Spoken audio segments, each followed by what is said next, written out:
Capítulo 3. Alejandro.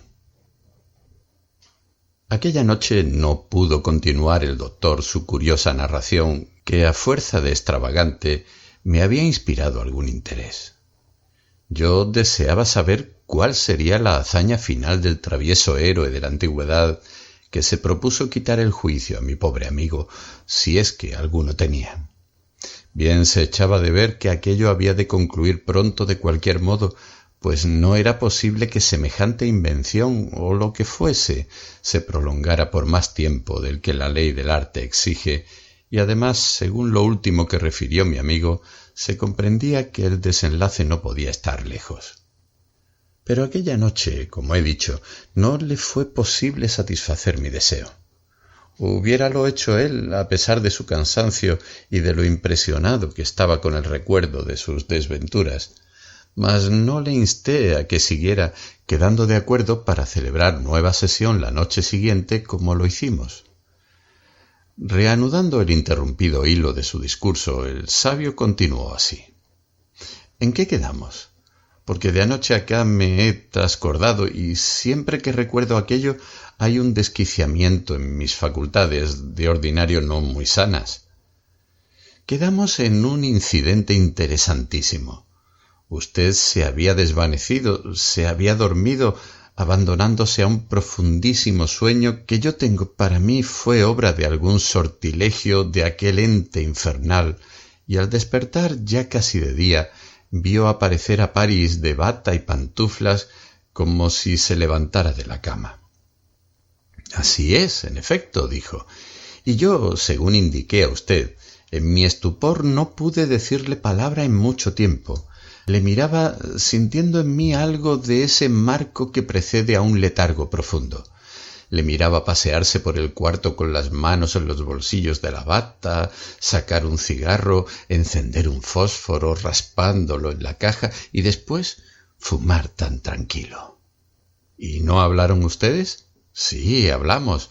Lo particular es que aquella bata era la mía y le caía tan bien que ni pintada, como si se la hubieran hecho a su medida.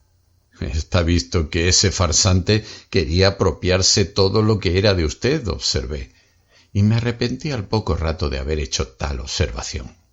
Sí, dijo tristemente. Por fin, viendo que nada podía hacer contra aquel miserable, viendo que no lo podía vencer, que no le podía matar, que no le podía arrojar de mi casa, resolví entregarme al dolor, rendirme, incapaz ya de resistir más tiempo. No injurié a París, no le maldije ni intenté maltratarle porque nada valía contra él. Di tregua a la ira trocándola por una resignación serena que fue en mí entonces de algún alivio. Yo me voy, le dije, puesto que nada puedo contra ti. Demonio invulnerable, yo te abandono todo, mi casa, mis riquezas, mi posición, mi esposa. Todo queda en tus manos, incluso mi honor, que no he podido librar de ti. Hablo de mi honor en la opinión de las gentes, que mi honor en mi conciencia, eso va siempre conmigo, y no me lo puedes quitar con tus malas artes. Prefiero andar errante lejos de ti, en país desconocido, despreciado de todos, a soportar este suplicio en que vivo privado de los más inocentes goces del hogar. Quiero huir. Quédate aquí en posesión de todo. Me considero vencido. Necio, contestó mirándome. ¿A dónde has de ir que yo no pueda seguirte? Recuerda lo que te dije anoche. Si al marcharte te dejas aquí el entendimiento y la fantasía, lo que hay en ti de divino, lo que distingue de la bestia, puedes marcharte tranquilo. No te molestaré. Pero si no, no cantes victoria, que yo iré contigo en esta o en otra forma, pues cuando me encariño con una persona no la abandono fácilmente. Pero si ahí te dejo todo, repliqué, ¿qué más quieres? Ya no temo la deshonra, no temo el escándalo, no temo nada. Puedes gozarte de tu obra, no me importa que hablen de mí, que me señalen, que me injurien con los más denigrantes apodos. ¿Qué más quieres de mí? Sosiégate, oh Anselmo, exclamó París. ¿A dónde vas solo, errante por esos mundos, perseguido siempre por mí, aunque en distinta forma? Ten calma, reflexiona, medita la gravedad de tu determinación. ¿No ves que eso es cobardía indigna de un hombre de corazón? Acepta el martirio y resístelo hasta el fin, como cumple a quien blasona de temple de espíritu y de una entereza que enaltece a los hombres más que el valor frenético y temerario. Aquí es donde debes estar siempre, en presencia de tu dolor, siempre en tu puesto, soportando una tras otra las angustias de su crisis, que no es nueva en el mundo y que ya ha trastornado a muchos. Aquí, amigo, aquí. No dirás que no soy concienzudo, que no razono con la madurez que distingue a las personas graves de los mozalbetes casquivanos y presumidos. Oh, esto ya es demasiado, dije. ¿No he de salir de aquí? ¿No he de abandonar esta casa? ¿También me has de perseguir lejos de estos sitios? Eso no puede ser. Y si así fuera, yo me embruteceré, no penaré, como has dicho. Seré un animal de los más torpes y groseros. Si esto es ser hombre, maldigo mi condición y me río de esa pomposa palabrería con la que enaltecen algunos, diciendo que somos los reyes de lo creado. ¡Qué imbecilidad! Sí, eso es ser hombre, afirmó él, y eso es ser rey de la creación. Yo he vivido desde el principio del mundo y he presenciado multitud de sucesos terribles, individuales y sociales. Sé lo que son esos dolores cuya importancia es tal en la esfera de la vida que algunos han traspasado los límites de lo personal para conmover al mundo, como sucedió en la guerra de Troya, cuyos pormenores recuerdo como si hubieran pasado ayer. Por lo que he visto desde entonces, comprendo que se engaña el que crea poder eximirse de ese gaje de angustias con que pagáis el orgullo de ser la flor y nata de lo creado. Comprendo la inmensa verdad que encierra el dicho de Goethe: el que no está preparado a la desesperación no está preparado a la vida. Ánimo, no eres tú el primero de los que se aniquilan quemándose en la llama de la vida como se quema la mariposa en la luz. Tú no eres el primero, eres un ejemplar de esa rica colección de mártires que han hecho del vivir una bella y sorprendente epopeya. ¿Sabe usted que no dejaba de explicarse con juicio? Dije, observando que París disertaba sobre la vida con una seriedad que, aunque no exenta de extravagancia, le hacía sin embargo mucho honor. Aquel endiablado se había puesto a filosofar, dejando su cínica desenvoltura para hacer reflexiones en un tono que me parecía más burlesco que sus chanzas del día anterior. Y después, ¿qué hizo?, pregunté, esperando que el aparecido se quitara al fin la bata y las pantuflas de mi amigo para vestirse y arreglarse. Verá usted, agregó el doctor, yo no permitía que nadie entrara allí, pero entró, cuando yo estaba descuidado, un criado a anunciarme a mi suegro, el conde del Torbellino, y no manifestó haber visto la sombra. El criado, al parecer, creyó que yo estaba solo. Iba yo a salir con objeto de recibir a mi suegro cuando éste, que no se andaba en ceremonias, entró. Yo temblé pensando que pudiera ver a París, pero no. París estaba junto a mí y el conde no lo vio. Para él, lo mismo que para el criado, hallábame solo en la habitación. Cosa más particular. Varias veces el aparecido pasó entre él y yo sin ser visto más que de mí. Yo solo sentía sus pasos, yo solo recibía el rayo de su mirada, de una viveza imposible de pintar. Mas a poco de estar allí el conde del Torbellino, París desapareció. Yo miraba a diestra y siniestra para ver si se ocultaba en algún rincón, pero nada, había desaparecido. No vi más que mi bata y mis pantuflas arrojadas sobre una silla. Mi diálogo con mi ilustre suegro fue importantísimo y es de gran utilidad el referirlo para mejor inteligencia de esta sin igual historia. Pero antes voy a dar a usted algunas noticias de tan respetable personaje. El conde del Torbellino, continuó don Anselmo, Era un hombre tempestuoso y no porque tuviera carácter irascible, violento y amigo de pendencias, sino porque su espíritu esencialmente tranquilo se manifestaba al exterior de la manera más resonante y ampulosa. Cuando decía alguna tontería, caso frecuente en él, su voz, bronca por naturaleza, se ahuecaba hasta lo más bajo del diapasón. Cuando quería convencer a alguien de que era hombre importante y de que los negocios le traían loco, su palabra llegaba al último grado de la vana grandilocuencia. Si no decía nada, su respiración semejaba a un vendaval lejano. Locuaz y retumbante, parecía el símbolo de la tormenta, la explosión hecha hombre.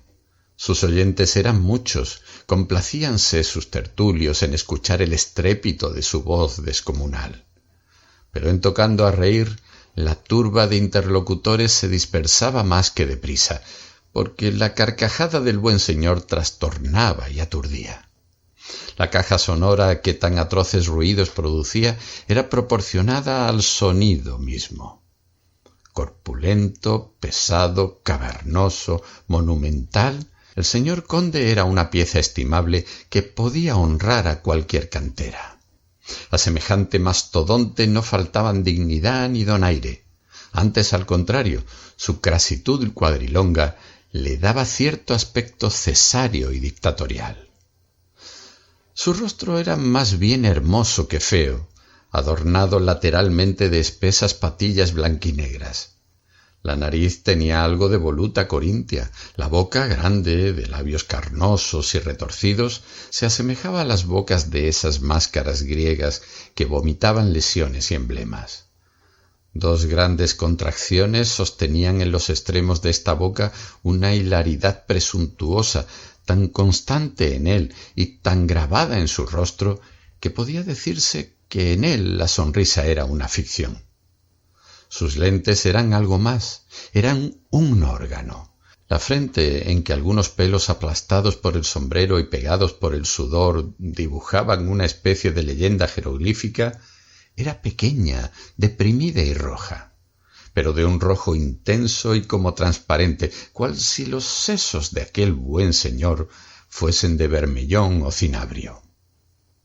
Su cuerpo era un prodigio de solidez arquitectónica, cada extremidad un portento de equilibrio, y sus hombros, su abdomen y su espalda otras tantas obras maestras de estereonomía muscular.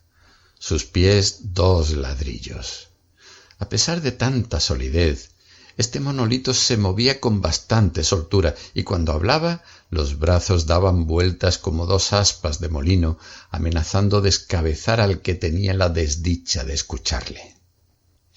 En cuanto a entendimiento, el conde pasaba por ignorante entre muchos y por sapientísimo entre algunos. Mas no era ni una cosa ni otra.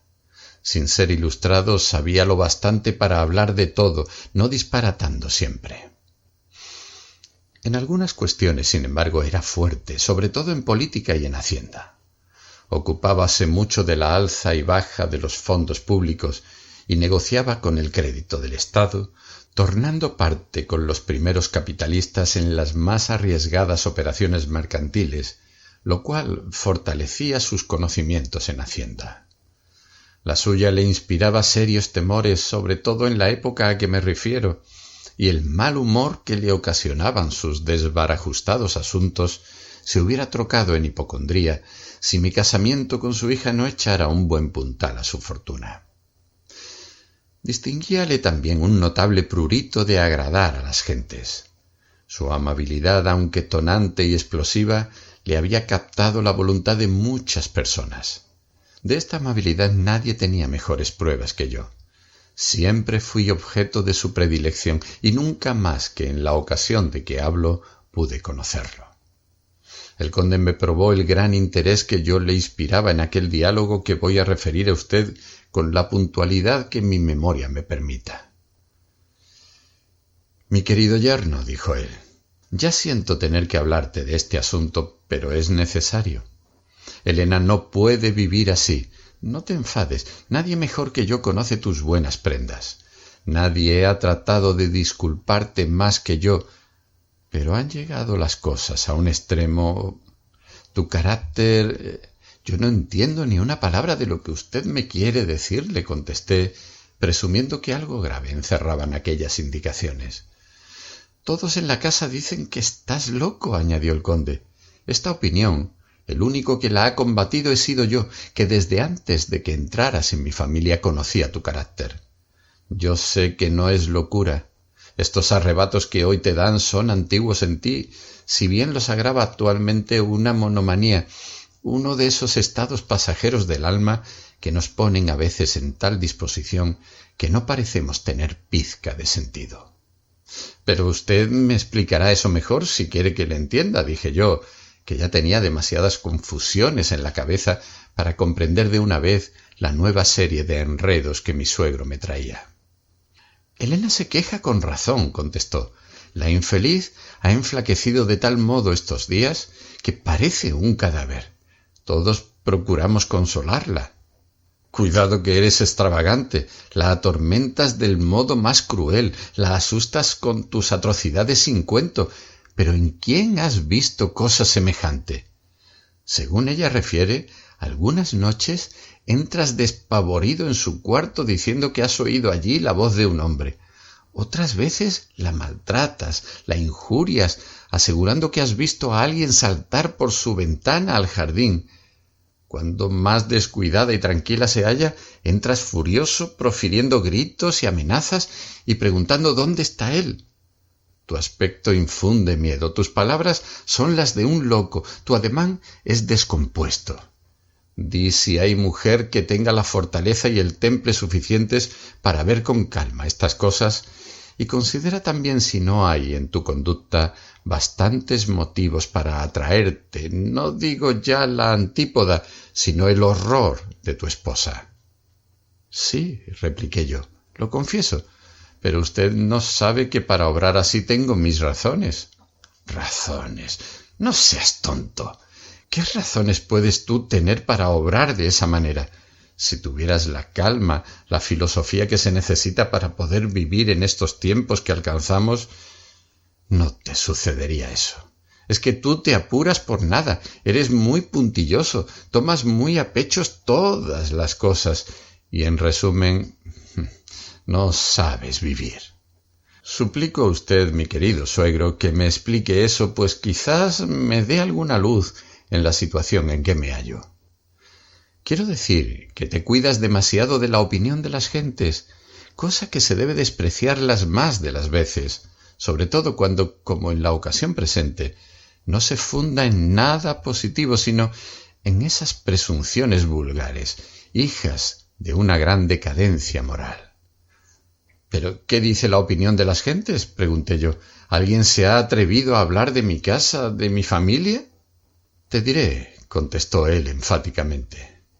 No debes apurarte por eso, que además de no tener importancia, es cosa que se ve con demasiada frecuencia para inspirarnos recelo. No hay que hacer caso de la opinión de esa gente holgazana que vive de la cháchara y el escándalo, atisbando siempre en lo más íntimo de las familias. No te apures por eso. Sólo con el desprecio se corresponde a la vileza de esas infames gentes que nada perdonan, ni aun lo más santo y respetable. ¿Pero qué dicen de mí? Mira, nosotros no debemos hablar de esas cosas, contestó, pues hasta nombrarlas me parece indecoroso. Dejémoslo y se acabó.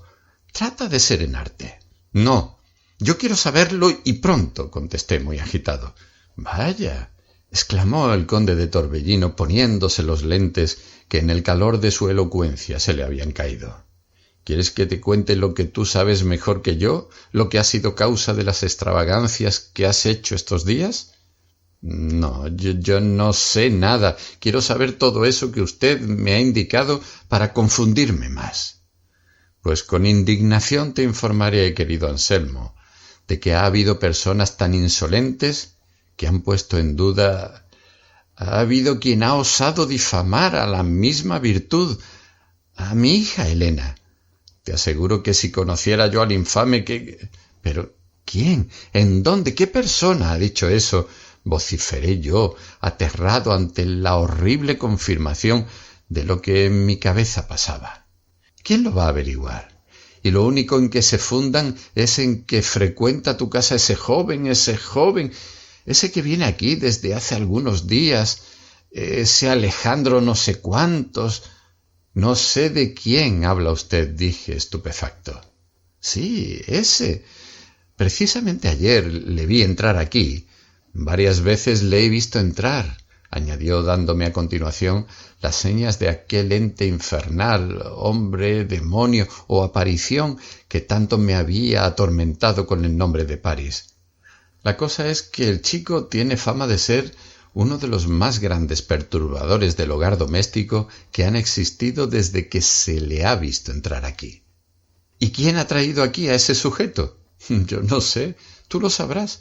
Lo cierto es que entra mucho en esta casa y de seguro Elena le tratará como un amigo sin sospechar la infeliz, que aunque inocente está labrando su desdoro admitiéndole aquí.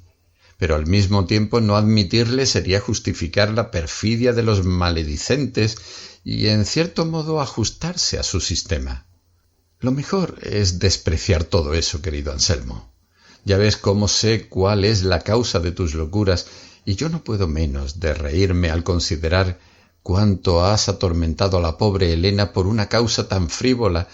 Serénate, hombre, ten calma como antes te he dicho. Si porque 4 desalmados hablan de ti vas a hacer tales atrocidades, asemejándote a los mayores locos que han existido, ¿qué harías si tuvieras una verdadera causa?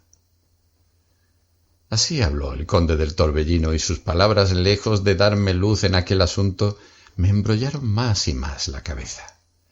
Antes había dudado si la figura de Paris era real o meramente una creación de mi entendimiento, producida por fenómenos no comprendidos. Esta duda me daba gran tormento. Ahora, según las palabras de mi suegro, Paris era un ser real, conocido de todos. Entonces, ¿cómo fue herido gravemente por mí, restableciéndose después por encanto, sin que quedaran en su cuerpo señales de postración? ¿Cómo aparecía y desaparecía sin saber de qué modo? Esto aumentaba mi confusión de tal manera que cuando se fue mi suegro me sumergí en intrincadas y laberínticas meditaciones, a ver si vislumbraba un rayo de luz en tantas lobregueces. Dios mío, aún no era bastante. Para colmo de desdicha, entró mi suegra, que empleando muy distintas razones que su esposo, dialogó conmigo un buen espacio de tiempo. Mi suegra era una vieja coqueta en quien los años no habían amortiguado el deseo de agradar, base de su carácter. Habiendo sido hermosísima, en su rostro no quedaban ya más que lástimas, y únicamente los ojos conservaban en su brillo y expresión algo de aquella belleza que se había despedido para no volver más. Este desastroso afeamiento era en parte remediado con los complicados afeites que se hacía y las 1000 cosas que inventaba para disimular los estragos de su persona.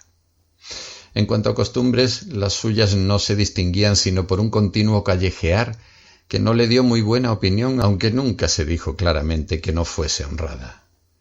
Gustábale divertirse más que a muchas que no pasan de los 20, y en este punto jamás determinaron en ella los años ningún progreso visible, pues vieja y todo, no perdonaba baile, ni comedia, ni paseo, ni reunión, ni ceremonia donde hubiera gente joven y bulliciosa.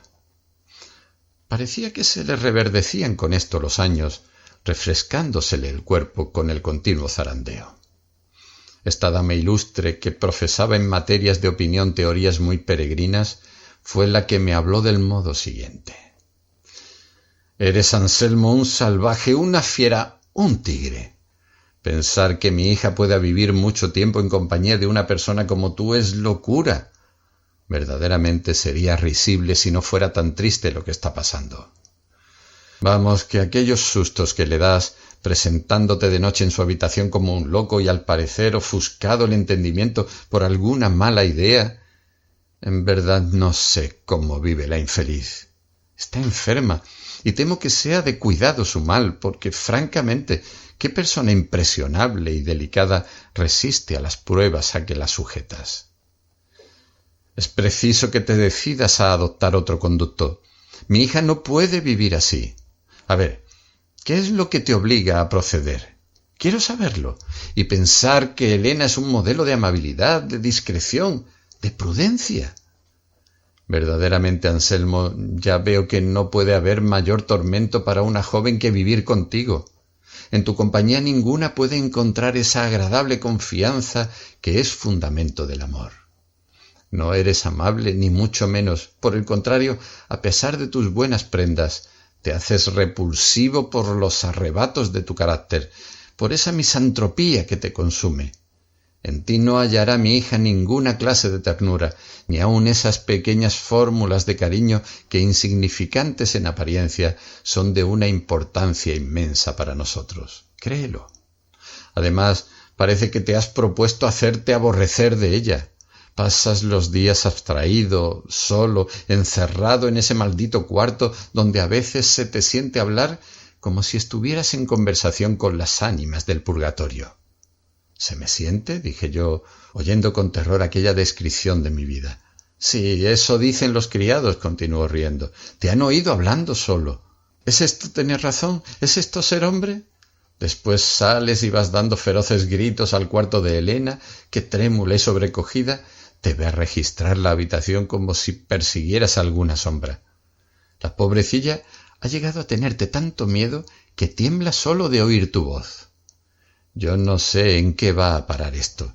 Qué singular manera tienes de hacerte querer de tu esposa. Ni la acompañas, ni la mimas, ni procuras distraerla. Ella está acostumbrada al trato de las gentes, a los goces de la sociedad, y verse aquí sola, encerrada. Únicamente yo me intereso por ella. He logrado reunir aquí a algunos amigos y amigas que nos hacen tertulia entreteniéndonos un poco. Pero yo no sé qué tiene esta casa.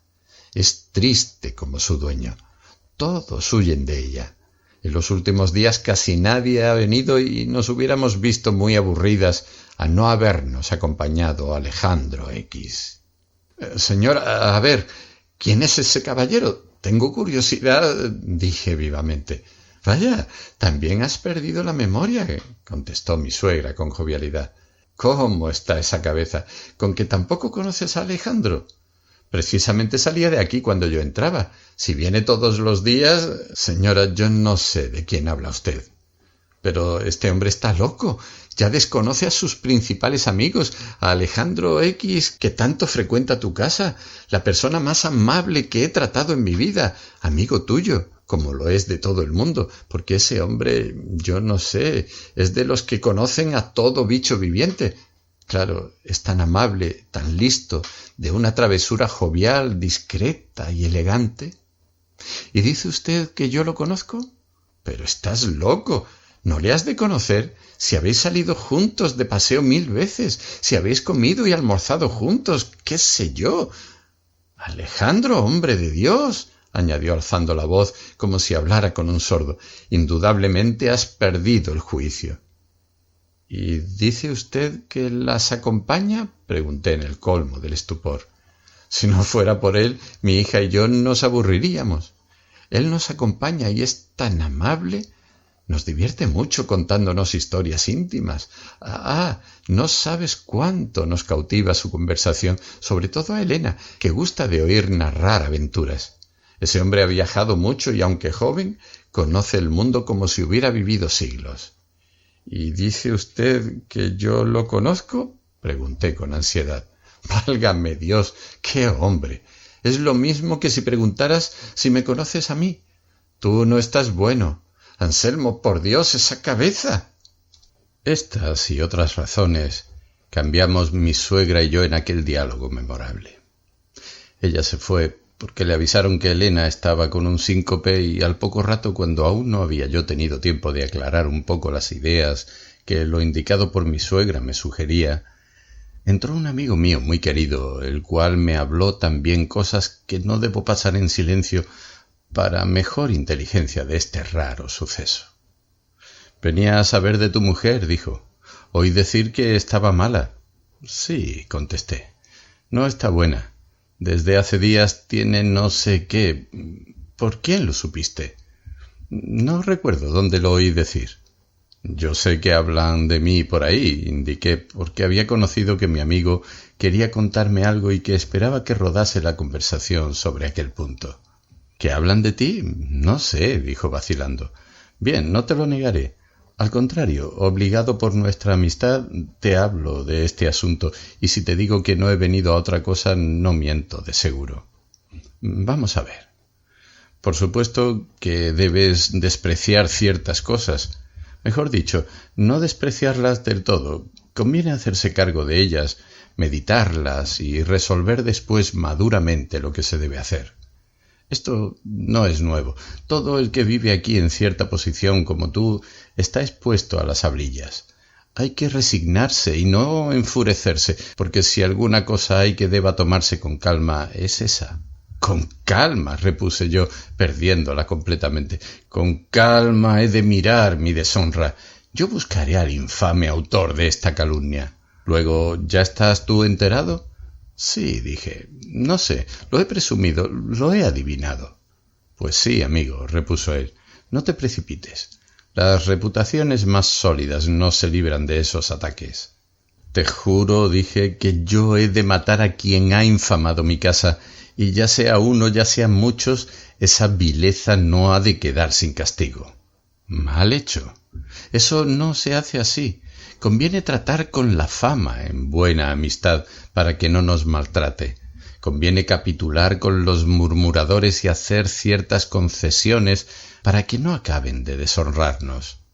Para alejar a esa víbora maligna no se ha de luchar con ella, es preciso adularla con los dulces sonidos de un instrumento músico. El vulgo viperino es invencible cuerpo a cuerpo y débil cuando a la defensa ciega se sustituye la maña astuta. Yo no puedo adular a esos infames, mi honra está sobre ellos. Todo eso es muy santo y muy bueno, pero se dice una cosa... Bien, en estos tiempos es más temible el dicho que el hecho. Ya comprendes la fuerza que tiene un dicen. Si quieres seguir mis consejos, márchate de aquí por algún tiempo. Cuando vuelvas, todo está olvidado. Es la mejor manera de que te libres de ese hombre cuya presencia continua en tu casa tanto te daña. Es lo mejor, así se acaba sin escándalo, porque el escándalo, amigo, graba los hechos en la mente del público, y hechos estereotipados de este modo no se borran fácilmente.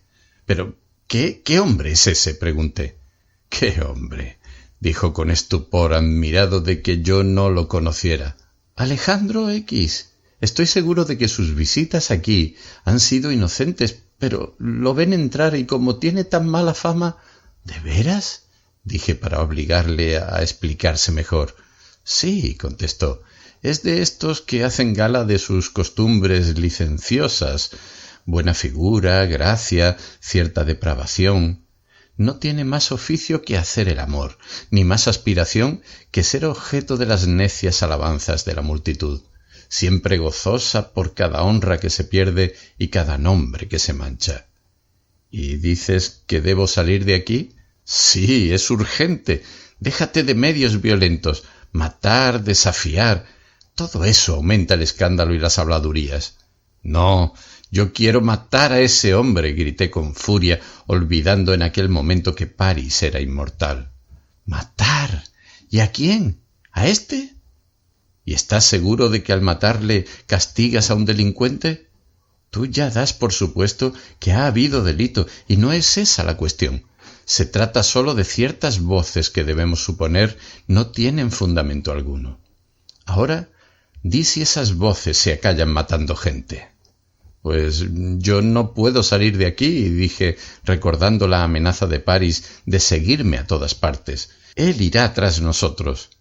¿Cómo puede ir contigo?, dijo mi amigo. Y si va, en tu mano está evitar que te siga mucho tiempo. Aquí no es fácil que sin escándalo puedas echarle de tu casa, mientras que viajando ya es más posible librarte de él por cualquier medio. Poco más hablamos, pero lo que he referido fue lo bastante para confundirme más de lo que estaba. El principal tema de mi cavilación consistía en esto, que repetía sin cesar. Luego, Paris es un ser real. Ese que llaman Alejandro no es una sombra, no es una aparición, sino un hombre que entra en mi casa y es conocido de todo el mundo. Alejandro y Paris son dos personas distintas. El que yo he visto es representación o remedo del primero. Cansado ya de aquel suplicio, resolví salir para buscar en la confianza y en el consejo de personas afectas a mí un alivio a tan terrible pena. Pensé dirigirme a varios amigos de lealtad probada y además muy conocedores de las cosas de la vida, esperando sacar de ellos alguna luz para alumbrar tan pavoroso enigma. Salí. Según después me han contado, andaba yo por la calle con la vista extraviada, el andar inseguro y torpe, puestos el sombrero y los vestidos de muy singular manera. Hacía reír a las gentes, y aun los acostumbrados a ver en mí un hombre no parecido a los demás, se paraban a mi paso señalándome como una curiosidad. Aunque había hecho propósito de consultar con determinadas personas, yo no encaminaba derechamente mis pasos a lugar alguno. Iba de aquí para allí a la aventura, ciegamente. Figuraos cuál sería mi sorpresa cuando al atravesar no sé qué calle tropecé. Iba a caer y una mano asió vigorosamente mi brazo. Me volví y era Paris que me sostenía. No sé lo que sentí en aquel momento. En otra situación de espíritu le hubiera dado de golpes en presencia de todo el mundo, pero ya la maldecida figura no me inspiraba sino temor.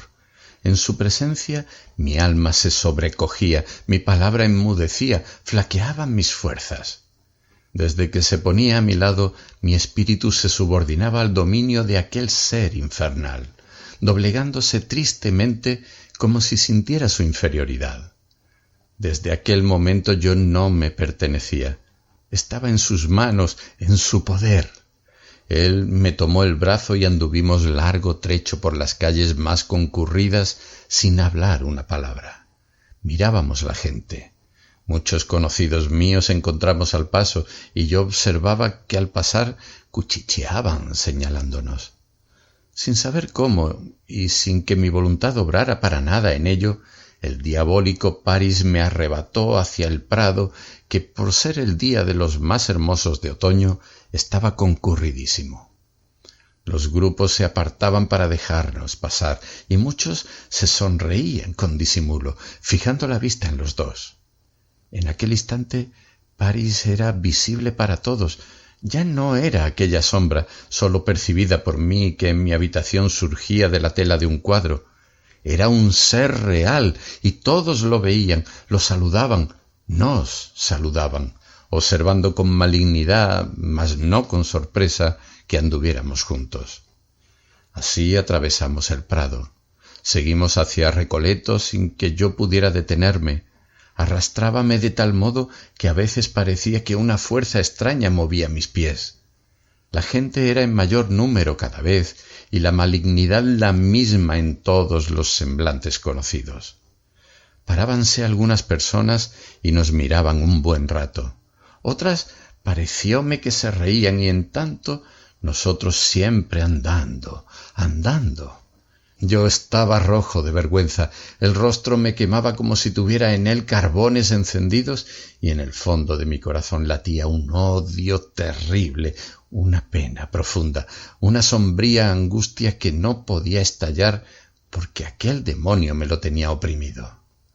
Dentro del pecho sentía yo como una mano de fuego que me apretaba con fuerza, conteniendo en su puño ardiente cuanto en mí había de vida y sentimiento. Andábamos siempre sin descanso. Gruesas gotas de sudor corrían de mi frente y sentía una gran fatiga, aunque puramente moral, pues mi cuerpo no estaba cansado y marchaba movido por una fuerza en mí desconocida.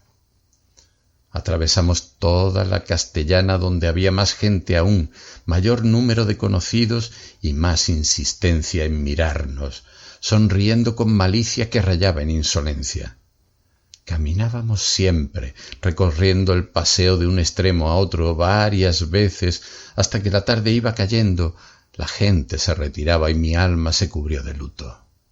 Nublándose mis ojos no vi más que sombras, y glacial frío corrió por todo mi cuerpo. No pude menos de detenerme. Estábamos en el extremo del paseo. A nuestra espalda se oía el ruido de los coches alejándose y las pisadas de algún paseante rezagado.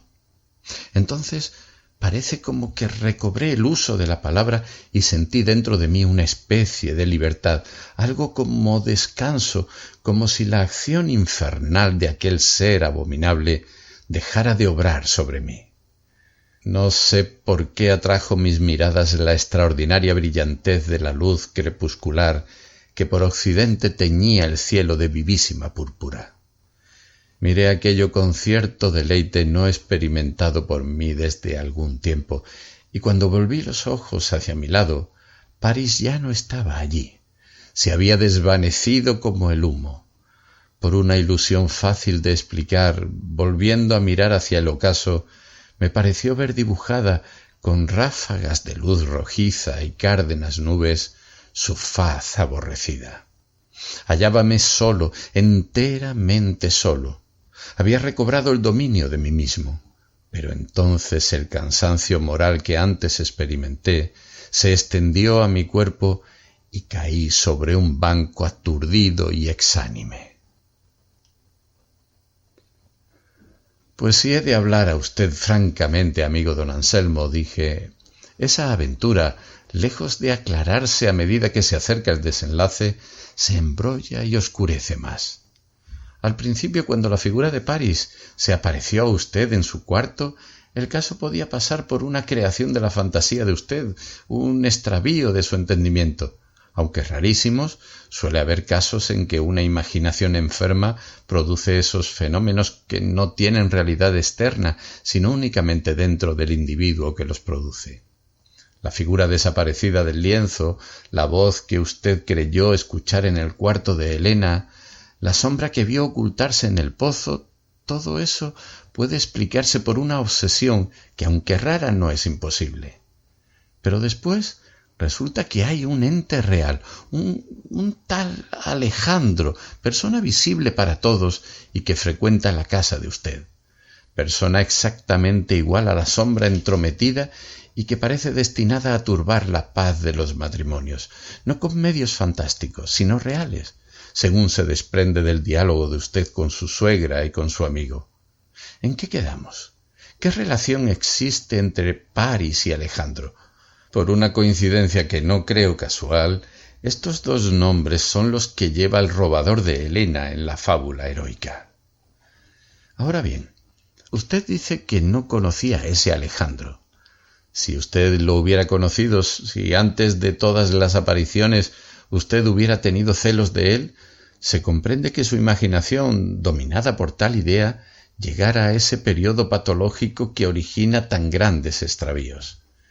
Pero aquí lo primero ha sido la obsesión, y después ha venido la realidad a confirmarla. ¿No sería más lógico que precediera la realidad y que después, a consecuencia de un estado real de su ánimo, aparecieran las visiones que tanto le atormentaron? Precisamente lo que usted dice fue lo que yo pensé cuando, serenado algún tanto, quise explicarme lo que me pasaba de regreso a mi casa. He de advertir que desde muy antes de ocurrir lo que he referido, mi cabeza se hallaba en un estado deplorable. Además de perder la memoria casi por completo, había tal extravío en mis juicios que no acertaba a pensar con acierto ni a decir cosa alguna derechamente.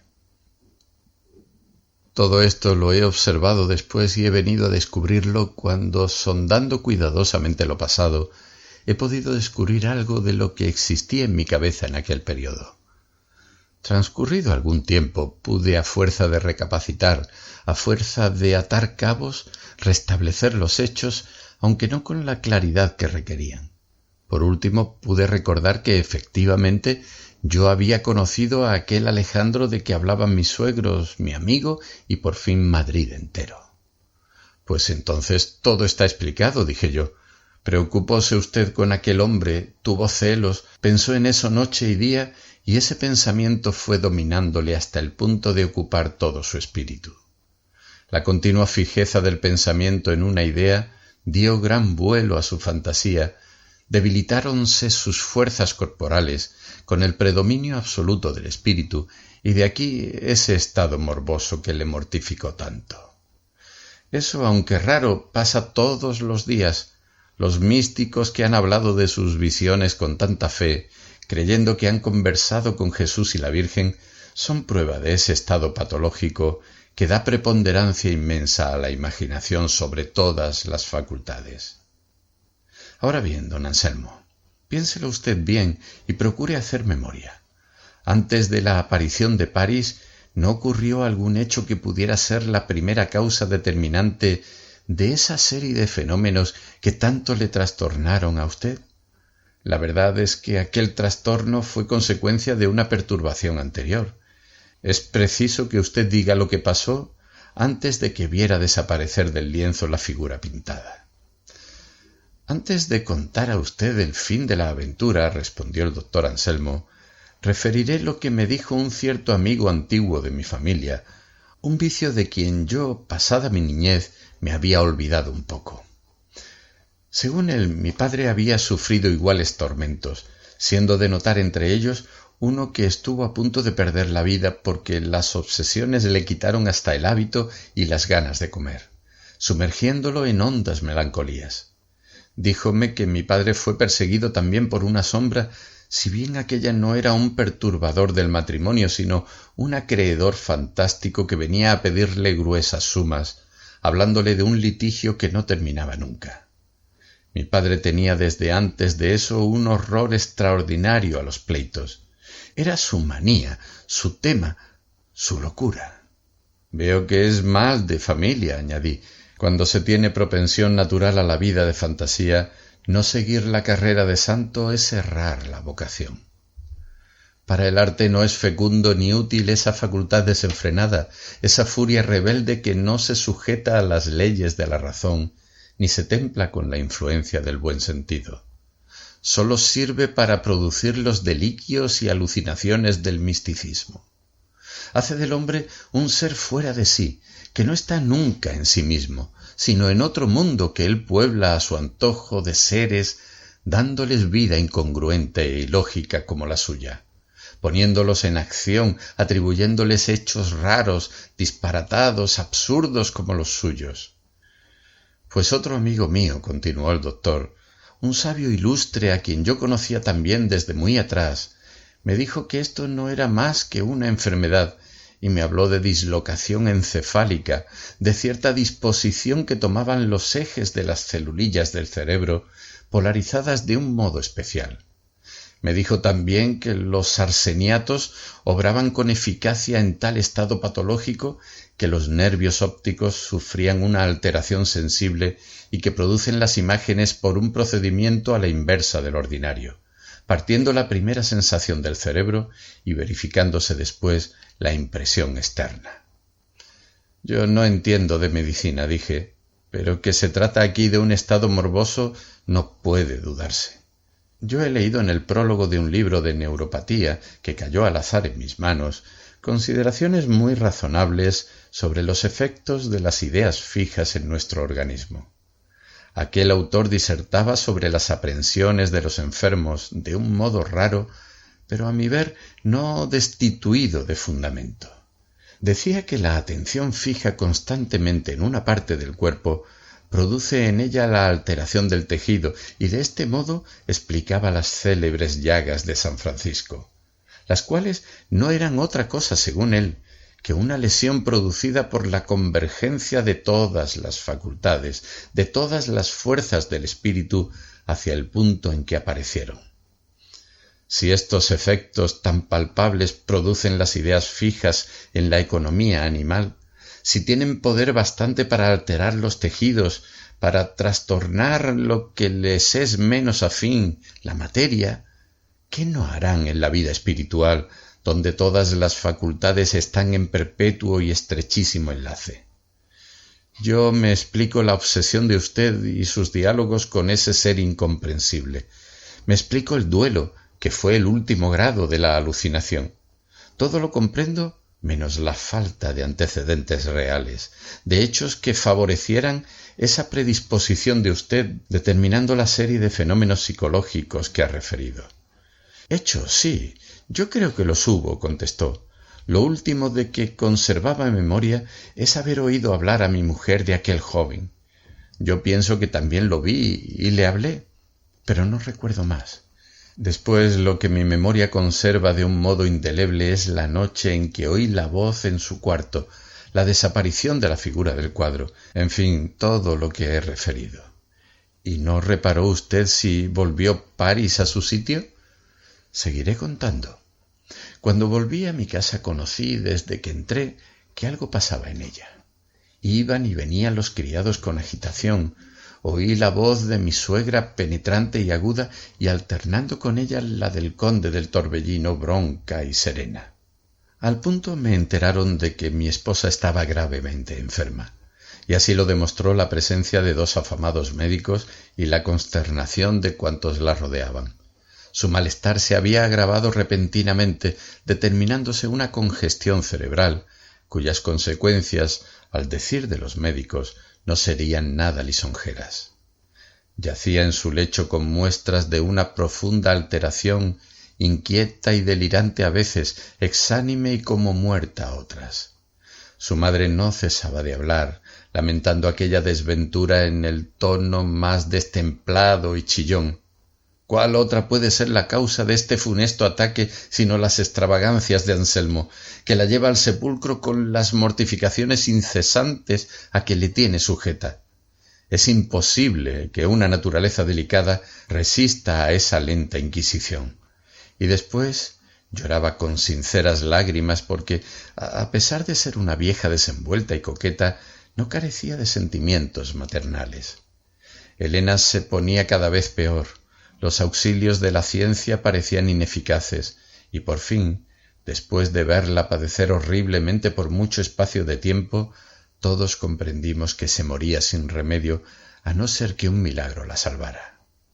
¿Y París? Pregunté, porque me parecía extraño que el endiablado burlador no se presentase en aquel cuadro final, donde le correspondía uno de los principales papeles. ¿París? Ya verá usted. Aquel demonio no debía tardar en presentarse para decir la última palabra. El espectáculo de la agonía de Elena me daba tanta pesadumbre que no pude permanecer mucho tiempo en su cuarto. Érame imposible fijar los ojos en ella sin estremecerme, sintiendo un gran dolor, unido a cierto remordimiento intensísimo que mi razón no podía dominar. Al ver cómo expiraba tan hermosa en la flor de la edad, en lo más risueño de la vida, pensaba si yo, como dijo mi suegra entre sollozos, era el único autor de tan triste fin, que ella seguramente no merecía. Yo consideraba que la muerte está sobre todo si nos elige sin atender a las razones que contra ella podamos tener. Pero aún así, yo creía que, no estando unida a mí, Elena no hubiera muerto tan pronto. No pudiendo resistir aquel espectáculo, como he dicho, me retiré a mi cuarto traspasado de dolor.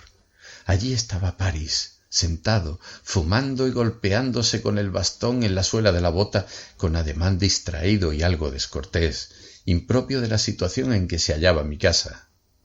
Cuando entré, se volvió hacia mí y me dijo: «Me voy. Al fin lo has conseguido, pero ¿a qué precio? Para librarte de mí has tenido que matarla». «¿Yo?», repuse sin poder contener mi ira. «¿Yo? ¿Dices que yo la he matado?». «Sí, tú, que la has traído al estado en que se halla con tus violencias, con tus acometidas, con esos bruscos allanamientos de morada que has hecho en su cuarto, con el horror que le inspiraste, con la turbación moral que has producido en ella. Yo he leído no sé dónde que estos sacudimientos causados por fuertes impresiones y sorpresas, si se repiten con alguna frecuencia, alteran de tal modo las funciones del cuerpo, lo desquician y desequilibran de tal modo que al fin el estado normal no puede restablecerse y la muerte es segura. «No he sido yo, demonio aborrecido», exclamé. «No he sido yo quien la ha matado, has sido tú que has traído el desorden a esta casa, que me has vuelto loco. Tu misión es luto y vergüenza. Tú me has deshonrado, me has perdido, me has lastimado en lo que para mí había de más caro. Has pisoteado mi corazón, has hecho escarnio de mis sentimientos. Me has hecho aborrecible lo que más amaba en el mundo y de aquello que era para mí de más valor que la misma vida, mi honor. Tú has hecho una burla, un epigrama, una gacetilla puesta en boca de los ociosos y de los libertinos. Ese es mi destino, dijo sin alterarse por los improperios que le dirigí, y en verdad yo estaba furioso y elocuente. Sin saber por qué, iba desapareciendo el terror que aquel demonio me causaba. Después le dije, tú eres la más grande aberración de la sociedad. Eres una de esas monstruosidades que acompañan al hombre como un duro castigo de no sé qué delito que perennemente y sin conciencia de ello estamos cometiendo. «Necio», exclamó, «tú me has llamado, tú me has dado vida, yo soy tu obra. Te haré recordar, aunque la comparación sea desigual, la fábula antigua del nacimiento de Minerva. Pues bien, yo he salido de tu cerebro como salió aquella buena señora del cerebro de Júpiter. Yo soy tu idea hecha hombre, mas no creas por eso que no tengo existencia real. Yo ando por ahí como tú, me conoce todo el mundo, soy un fulano de tal como cualquiera. Para el mundo hay un Alejandro, persona muy conocida y nombrada. Para ti hay este París que te atormenta, esta sombra que te persigue, esta idea que te tortura. Adiós, ya nada tengo que hacer aquí. Tu esposa se muere. Abur. En aquel momento sentí gritos agudísimos en el interior de la casa. Elena había muerto. París desapareció. Yo me sentí libre. Respiré. Parecíame que no había respirado en 3 días. De tal modo se complacía mi pecho en aquella expansión descansada y reparadora. Al mismo tiempo, una pena profundísima me llenaba el alma al considerar la existencia que había de menos en mi casa, aquel espíritu que se había ido huyendo de mí. En aquel momento de supremo dolor me pareció que la vi pasar como ráfaga, como nube ligera, no tan tenue ni tan rápida que me impidiera ver sus facciones alteradas por ese misterioso sello que pone la muerte en las caras más hermosas. Aquello pasó por delante de mis ojos, dejándolos deslumbrados un momento. —¿Y Alejandro? —pregunté en el mismo tono y con la misma intención con que antes había preguntado. —¿Y París? Aquel Alejandro fue inmediatamente a casa cuando supo la muerte de Elena y, según oí decir, estaba el pobre muy consternado y algo lloroso. Fue al entierro, presenció la inhumación y hasta me dijeron que había llevado luto algunos días. Ese caballerito, dije yo, era la verdadera expresión material de aquel París odioso que le martirizó a usted. Ese es el verdadero París. Sí, afirmó él. Le he visto muchas veces después, aunque jamás he querido saludarlo. Siempre que lo encuentro me estremezco. Hoy es un viejo verde lleno de lamparones y algo cojo. En resumen, los celos que me inspiró ese hombre tomaron en mi cabeza aquella forma de visión que he referido a usted. La cosa es rara.